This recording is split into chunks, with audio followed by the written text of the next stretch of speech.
أعوذ بالله من الشيطان الرجيم. بسم الله الرحمن الرحيم. ألف لام ميم. تلك آيات الكتاب الحكيم.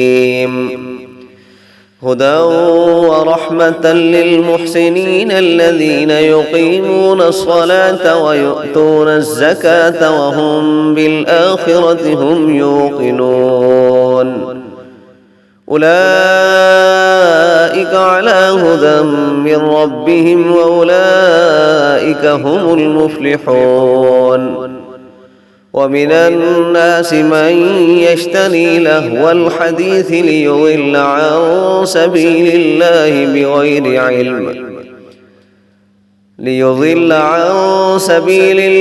بغير علم ويتخذها هزوا. أولئك لهم عذاب مهين. وإذا تتلى عليه آياتنا ولى مستكبرا كأن لم يسمعها كأن في أذنيه وقرا. فبشره بعذاب أليم. إن الذين آمنوا وعملوا الصالحات لهم جنات النعيم خالدين فيها وعد الله حقا وهو العزيز الحكيم. خلق السماوات بغير عمد ترونها وألقى في الأرض رواسي أن تميد بكم وبث فيها من كل دابة. وأنزلنا من السماء ماء فأنبتنا فيها من كل زوج كريم. هذا خلق الله فأروني ماذا خلق الذين من دونه بل الظالمون في ضلال مبين. ولقد آتينا لقمان الحكمة أن اشكر لله ومن يشكر فإنما يشكر لنفسه ومن كفر فإن الله غني حميد. وإذ قال لقمان لابنه وهو يعظه يا بني لا تشرك بالله إن الشرك لظلم عظيم. ووصينا الإنسان بوالديه حملته أمه وهنا على وهن وفصاله في عامين أن اشكر لي ولوالديك إلي المصير. وإن جاهداك على أن تشرك بي ما ليس لك به علم فلا تطعهما وصاحبهما في الدنيا معروفا واتبع سبيل من أناب إلي ثم إلي مرجعكم فأنبئكم بما كنتم تعملون. يا بني إنها إن تك مثقال حبة من خردل فتكن في صخرة أو في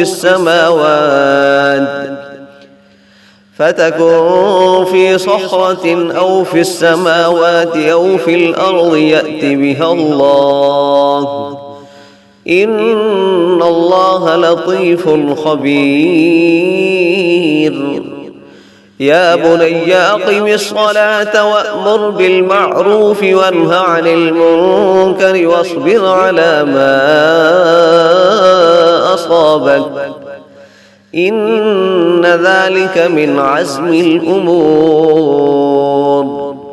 ولا تصعر خدك للناس ولا تمش في الأرض مرحا إن الله لا يحب كل مختال فخور. واقصد في مشيك واغضض من صوتك إن أنكر الأصوات لصوت الحمير. ألم تر أن الله سخر لكم ما في السماوات وما في الأرض وأسبغ عليكم نعمه ظاهرة وباطنة ومن الناس من يجادل في الله بغير علم ولا هدى ولا كتاب منير. وإذا قيل لهم اتبعوا ما أنزل الله قالوا بل نتبع ما وجدنا عليه آباءنا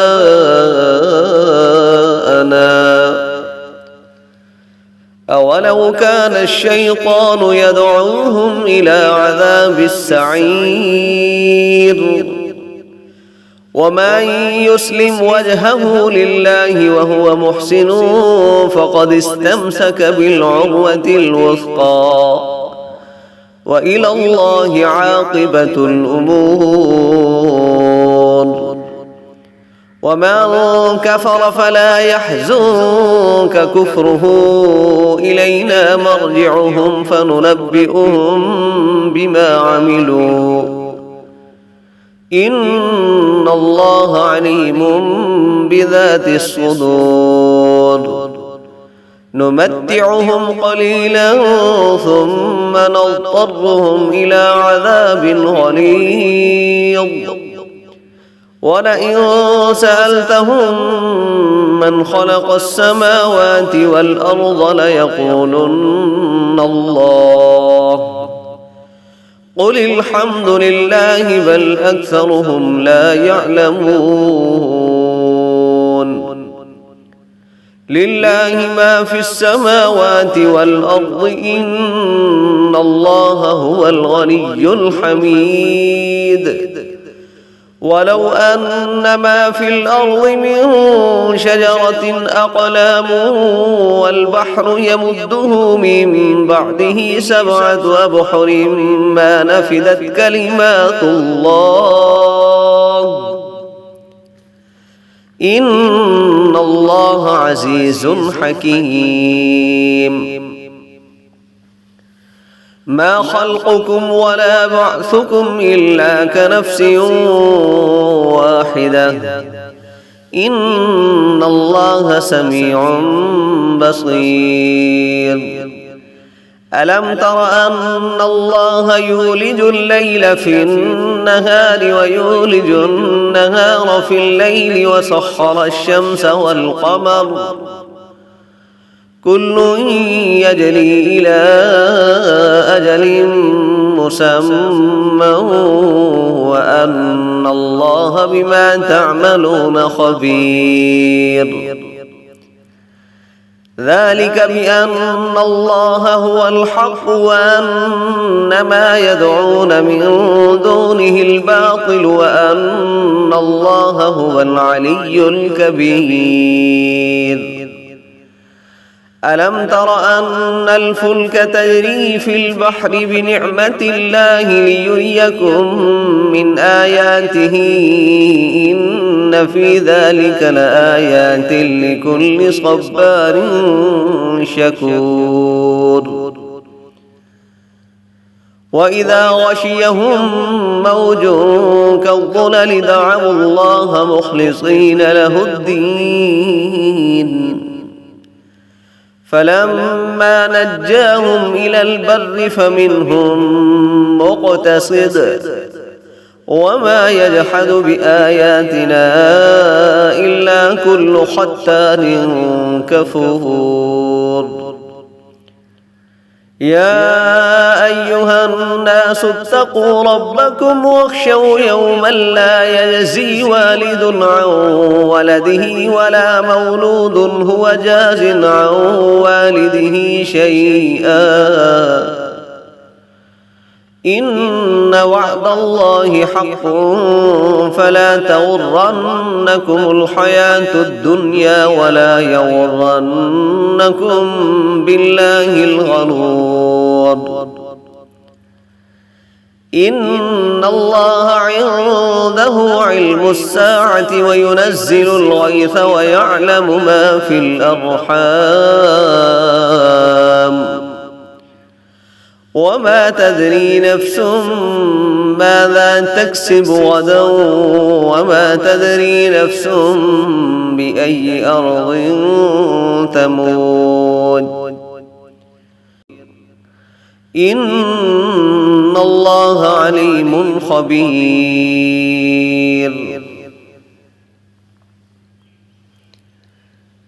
بسم الله الرحمن الرحيم. ياسين والقرآن الحكيم إنك لمن المرسلين على صراط مستقيم تنزيل العزيز الرحيم لتنذر قوما ما أنذر آباؤهم فهم غافلون لقد حق القول على أكثرهم فهم لا يؤمنون إنا جعلنا في أعناقهم أغلالا فهي إلى الأذقان فهم مقمحون وجعلنا من بين أيديهم سدا ومن خلفهم سدا فأغشيناهم فهم لا يبصرون وسواء عليهم أأنذرتهم أم لم تنذرهم لا يؤمنون إنما تنذر من اتبع الذكر وخشي الرحمن بالغيب فبشره بمغفرة وأجر كريم إنا نحن نحيي الموتى ونكتب ما قدموا وآثارهم وكل شيء أحصيناه في إمام مبين واضرب لهم مثلا أصحاب القرية إذ جاءها المرسلون إذ أرسلنا إليهم اثنين فكذبوهما فعززنا بثالث فقالوا إنا إليكم مرسلون قالوا ما أنتم إلا بشر مثلنا وما أنزل الرحمن من شيء إن أنتم إلا تكذبون قالوا ربنا يعلم إنا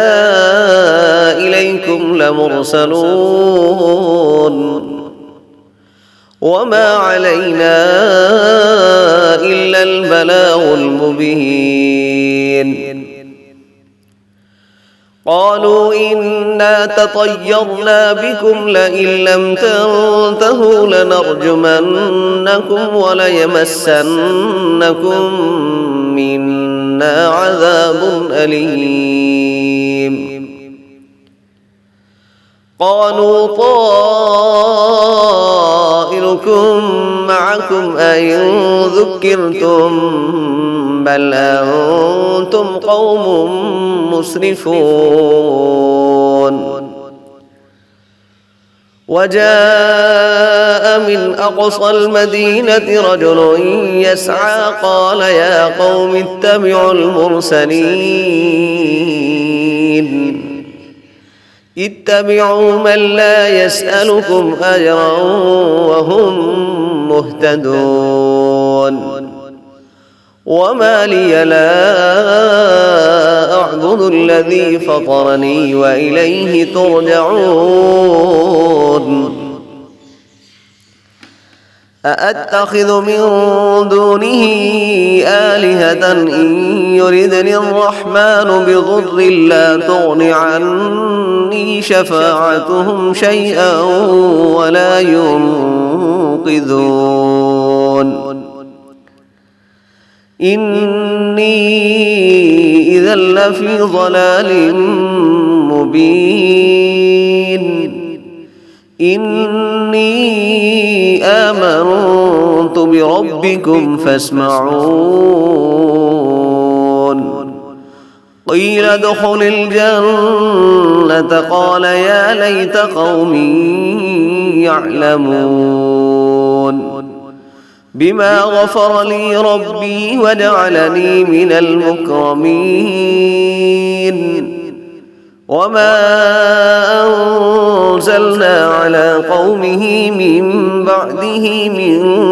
جند من السماء وما كنا منزلين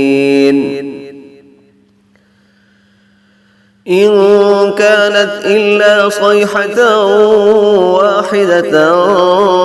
فإذا هم خامدون يا حسرة على العباد ما يأتيهم من رسول إلا كانوا به يستهزئون ألم يروا كم أهلكنا قبلهم من القرون أنهم إليهم لا يرجعون وإن كل لما جميع لدينا محضرون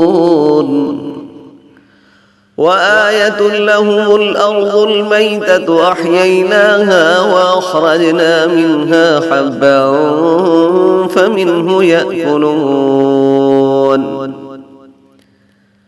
وجعلنا فيها جنات من نخيل وأعناب وفجرنا فيها من العيون ليأكلوا من ثمره وما عملته أيديهم أفلا يشكرون سبحان الذي خلق الأزواج كلها مما تنبت الأرض ومن أنفسهم ومما لا يعلمون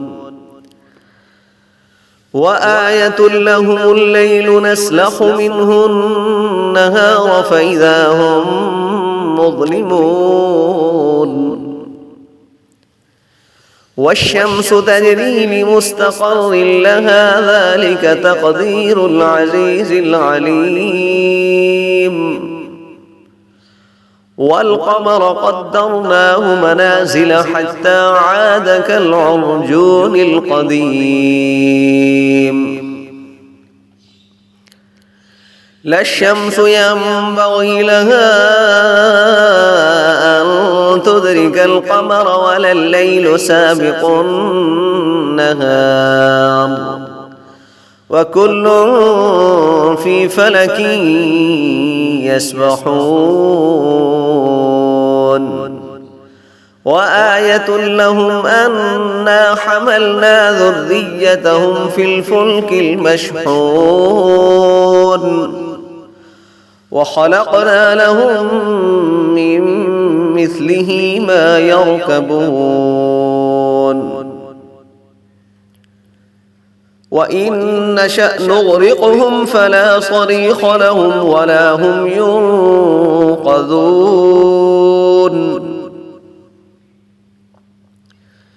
إلا رحمة منا ومتاعا إلى حين وإذا قيل لهم اتقوا ما بين أيديكم وما خلفكم لعلكم ترحمون وما تأتيهم من آية من آيات ربهم إلا كانوا عنها معرضين وإذا قيل لهم أنفقوا مما رزقكم الله قال الذين كفروا للذين آمنوا أنطعم من لو يشاء الله أطعمه إن أنتم إلا في ضلال مبين ويقولون متى هذا الوعد إن كنتم صادقين ما ينظرون إلا صيحة واحدة تأخذهم وهم يخصمون فلا يستطيعون توصية ولا إلى أهلهم يرجعون ونفخ في الصور فإذا هم من الأجداث إلى ربهم ينسلون قالوا يا ويلنا من بعثنا من مرقدنا هذا ما وعد الرحمن وصدق المرسلون إن كانت إلا صيحة واحدة فإذا هم جميع لدينا محضرون فاليوم لا تظلم نفس شيئا ولا تجزون إلا ما كنتم تعملون إن أصحاب الجنة اليوم في شغل فاكهون هم وأزواجهم في ظلال على الأرائك متكئون لهم فيها فاكهة ولهم ما يدعون سلام قولا من رب رحيم وامتازوا اليوم أيها المجرمون ألم أعهد إليكم يا بني آدم ألا تعبدوا الشيطان إنه لكم عدو مبين وأن اعبدوني هذا صراط مستقيم ولقد أضل منكم جبلا كثيرا أفلم تكونوا تعقلون هذه جهنم التي كنتم توعدون اصلوها اليوم بما كنتم تكفرون اليوم نختم على أفواههم وتكلمنا أيديهم وتشهد أرجلهم بما كانوا يكسبون ولو نشاء لطمسنا على أعينهم فاستبقوا الصراط فأنى يبصرون ولو نشاء لمسخناهم على مكانتهم فما استطاعوا مضيا ولا يرجعون ومن نعمره ننكسه في الخلق أفلا يعقلون وما علمناه الشعر وما ينبغي له إن هو إلا ذكر وقرآن مبين لينذر من كان حيا ويحق القول على الكافرين أولم يروا أنا خلقنا لهم مما عملت أيدينا أنعاما فهم لها مالكون وذللناها لهم فمنها ركوبهم ومنها يأكلون ولهم فيها منافع ومشارب أفلا يشكرون واتخذوا من دون الله آلهة لعلهم ينصرون لا يستطيعون نصرهم وهم لهم جند محضرون فلا يحزنك قولهم إنا نعلم ما يسرون وما يعلنون أولم ير الإنسان أنا خلقناه من نطفة فإذا هو خصيم مبين وضرب لنا مثلا ونسي خلقه قال من يحيي العظام وهي رميم قل يحييها الذي أنشأها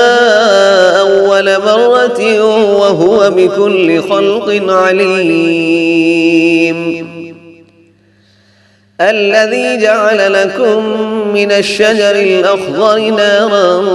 فإذا أنتم منه توقدون أوليس الذي خلق السماوات والأرض بقادر على أن يخلق مثلهم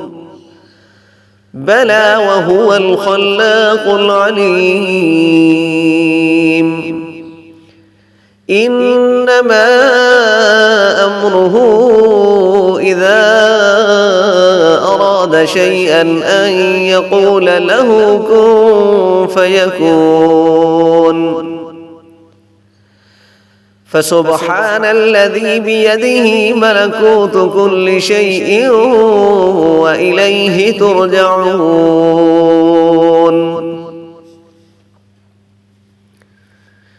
بسم الله الرحمن الرحيم الرحمن علم القرآن خلق الإنسان علمه البيان الشمس والقمر بحسبان والنجم والشجر يسجدان والسماء رفعها ووضع الميزان ألا تطغوا في الميزان وأقيموا الوزن بالقسط ولا تخسروا الميزان والأرض وضعها للأنام فيها فاكهة والنخل ذات الأكمام والحب ذو العصف والريحان فبأي آلاء ربكما تكذبان خلق الإنسان من صلصال كالفخار وخلق الجان من مارج من نار فبأي آلاء ربكما تكذبان رب المشرقين ورب المغربين فبأي آلاء ربكما تكذبان مرج البحرين يلتقيان بينهما برزخ لا يبغيان فبأي آلاء ربكما تكذبان يخرج منهما اللؤلؤ والمرجان فبأي آلاء ربكما تكذبان وله الجوار المنشآت في البحر كالأعلام فبأي آلاء ربكما تكذبان كل من عليها فان ويبقى وجه ربك ذو الجلال والإكرام فبأي آلاء ربكما تكذبان يسأله من في السماوات والأرض كل يوم هو في شأن فبأي آلاء ربكما تكذبان سنفرغ لكم أيها الثقلان فبأي آلاء ربكما تكذبان يا معشر الجن والإنس إن استطعتم أن تنفذوا من أقطار السماوات والأرض فانفذوا لا تنفذون إلا بسلطان فبأي آلاء ربكما تكذبان يرسل عليكما شواظ من نار ونحاس فلا تنتصران فبأي آلاء ربكما تكذبان فإذا انشقت السماء فكانت وردة كالدهان فبأي آلاء ربكما تكذبان فيومئذ لا يسأل عن ذنبه إنس ولا جان فبأي آلاء ربكما تكذبان يعرف المجرمون بسيماهم فيؤخذ بالنواصي والأقدام فبأي آلاء ربكما تكذبان هذه جهنم التي يكذب بها المجرمون يطوفون بينها وبين حميم آن فبأي آلاء ربكما تكذبان ولمن خاف مقام ربه جنتان فبأي آلاء ربكما تكذبان ذواتا أفنان فبأي آلاء ربكما تكذبان فيهما عينان تجريان فبأي آلاء ربكما تكذبان فيهما من كل فاكهة زوجان فبأي آلاء ربكما تكذبان متكئين على فرش بطائنها من استبرق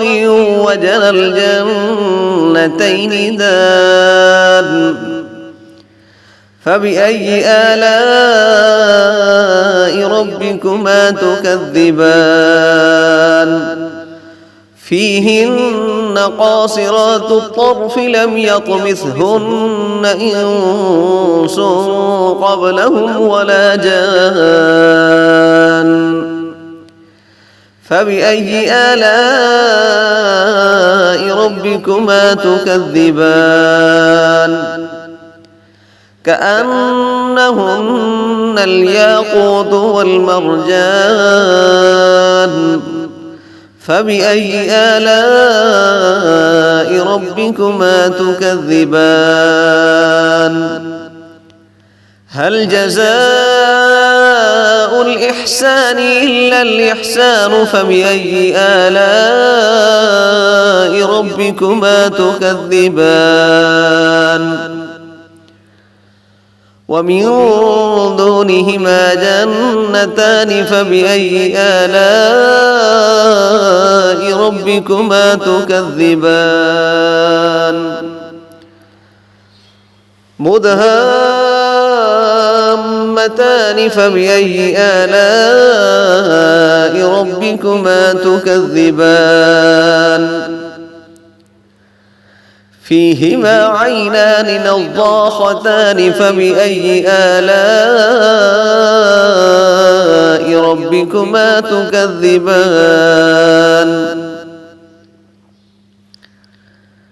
فيهما فاكهة ونخل ورمان فبأي آلاء ربكما تكذبان فيهن خيرات حسان فبأي آلاء ربكما تكذبان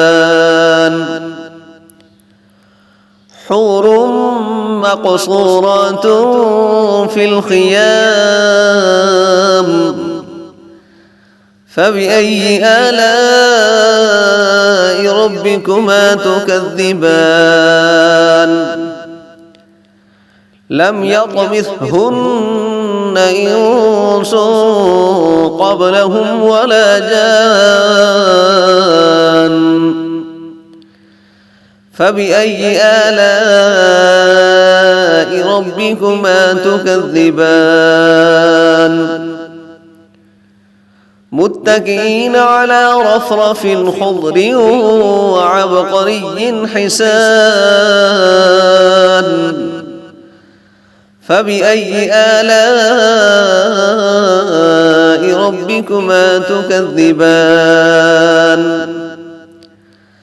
تبارك اسم ربك ذي الجلال والإكرام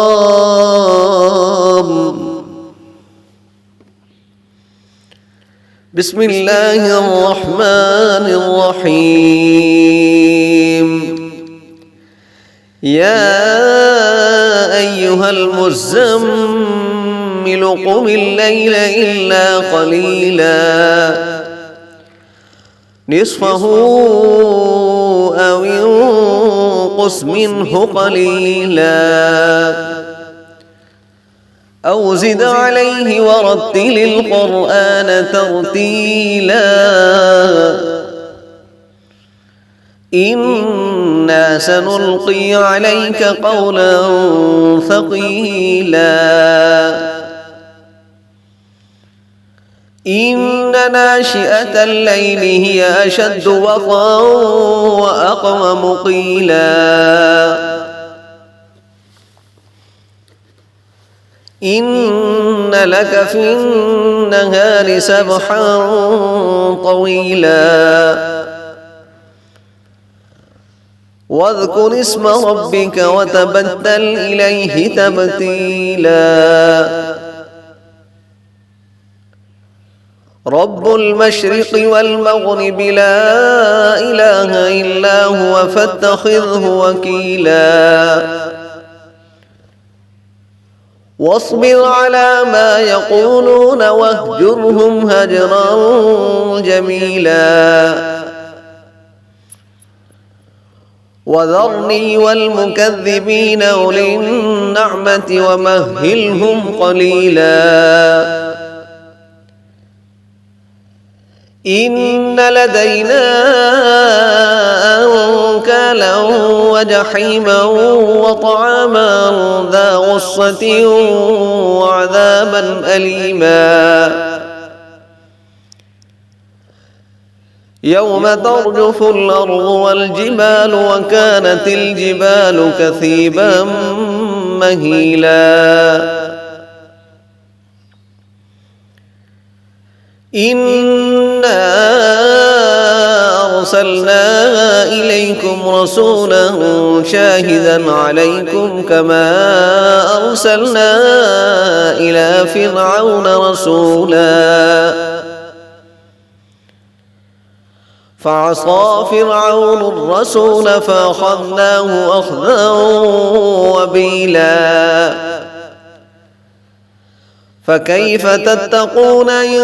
كفرتم يوما يجعل الولدان شيبا السماء منفطر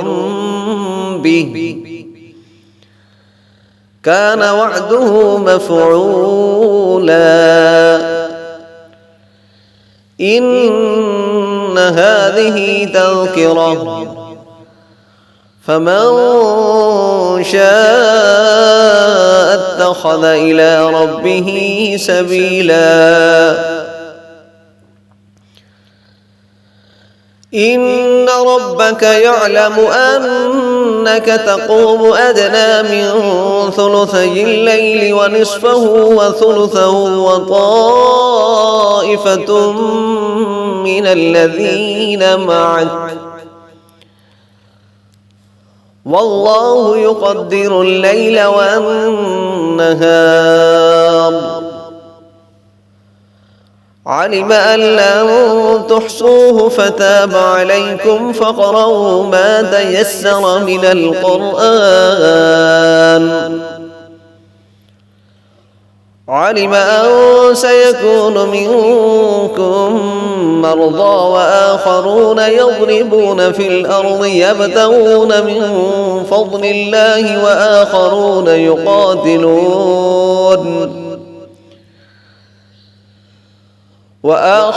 يقاتلون في سبيل الله فاقرؤوا ما تيسر منه وأقيموا الصلاة وآتوا الزكاة وأقرضوا الله قرضا حسنا وما تقدموا لأنفسكم من خير تجدوه عند الله هو خيرا وأعظم أجرا واستغفروا الله إن الله غفور رحيم